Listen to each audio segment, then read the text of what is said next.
My education began at a traditional American institution, an old farmhouse out on Bell Road in the southeastern corner of Kendall County, Illinois. And my teachers were no less than local superheroes, Mom and Dad. On our 3-acre plot, they were legendary for their ability to pull fresh turnips out of black garden soil, steaming loaves of bread from previously empty ovens, hand-sewn garments out of thin air, gravel from barked-up knees, and even smiles from tear-strewn faces. Mind you, they performed these feats of excellence whilst juggling 2 daughters, 1 regular son, and 1 exceptional son. One of the most exceptional smartasses, that is, that the Tri-County area had ever known. One of my absolute favorite series of novels was the Little House books of Laura Ingalls Wilder, in no small part because they reminded me so much of my own parents' resourcefulness.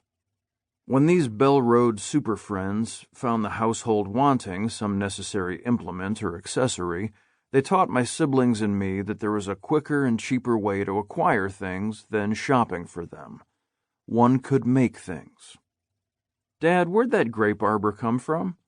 "I built it." "Get out of here." "Okay, son, but I did." "Well, sweet Peter, Paul, and Mary, can I do that?" My dad was always building something, it seemed to me, when he wasn't planting garlic or skunking us in a game of horse, so it would have stood to reason that he grew up amongst carpenters of yore, raising barns before lunch and then installing staircases after. In fact, I later learned that he taught himself to build furniture by simply doing. For example, when my mother wanted a new bookshelf to hold reference books and photo albums, he just copied an antique oak china closet that was in a corner of the dining room. My mom has pointed out, though, that the first thing he built was born from a parenting need. I was the first son, therefore I was the first initiate in the household who needed training in the field of, technically speaking, peeing standing up. I had the inclination right, and my jaunty stance was satisfactory, not to mention my acumen for judging the wind trajectory, but still, faced with the modern lavatories of the early 1970s, there was the serious obstacle that I was too damn short. Undaunted, my dad built me a little wooden step from which I could show off my skills to any spectator interested in the fine arts of arc and stream. I grew up learning the use of tools from him, mainly, as well as from my uncles and grandfathers, but I want to come clean here and point out that I wasn't very good at it. They were generous and patient teachers, and so they would watch me attempt to swallow the digestible effects of their tutelage until they were satisfied I could merely use the given tool without injuring myself or the object I was fixing. For so many years, I would whack a nail with all my might, only for them to admonish me with a shouted, "Hit it!" Then they would stand, hands on hips, and wait for goodness knows what, as though I were about to be able to magically hit the nail harder because of the clarity of their instruction. "Oh, hit it! Okay, I didn't realize when I was hitting it just now that I was supposed to hit it." The thing is, however, I don't think young people are supposed to be all that good at work.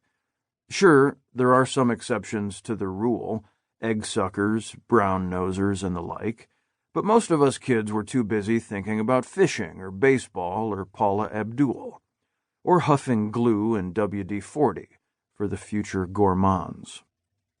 The important thing was that they stuck by me in their teaching, despite our apparent differences in interpretation of the verb to hit. From their fidelity, I eventually gained a work ethic, by which I understood that if I kept trying to succeed at changing that truck tire, or mending those fence boards, or hitting that son of a biscuit nail, I eventually would succeed, and then, with further effort, I would succeed even more better than I had the last time. I would sink a nail with one easy hammer swing, finally, but by then they would not praise me. They would have resumed their own work because I no longer needed chiding. I could now be trusted to drive a nail without supervision, which was better than any compliment. By the time I started theater school at age 17, I had become pretty darn medium with a hammer. I'd give my swing a 7 out of 10, maybe an 8, right after breakfast. I had worked a summer framing houses and also had done a lot of carpentry around our place with my dad, so I could hammer a nail with a decent confidence that I wouldn't leave more than 1 or 2 elephant tracks. But I was still young, a couple years away from filling out to my full strength, so I was a bit cautious when asked to hammer together some 2x4s in theater shop class. When I successfully, albeit slowly, buried some 16-penny sinkers into a floor platform's frame, I noticed the other kids in my class just staring at me with abject wonder. "How can you do that?" one ventured. "Huh. Interesting." On the framing crew, I was a kid laborer who was learning to swing his persuader like a grown-up, but in this classroom, I guess I was a veritable Thor. I ended up working in that estimable scenery shop for wages during my tenure of study at the University of Illinois, and my lifelong love of the woodshop was born. The man in charge, Ken Egan, ran a very tight ship, and among his lessons was the importance of keeping one's shop clean, organized, and tidy. They were producing a rolling repertory schedule of scenery for the 3 theaters in the building, so efficiency had to reign supreme. It was my first run-in with shop safety as well, learning the proper equipment and techniques to use around the massive milling machines and the treacherous table saw.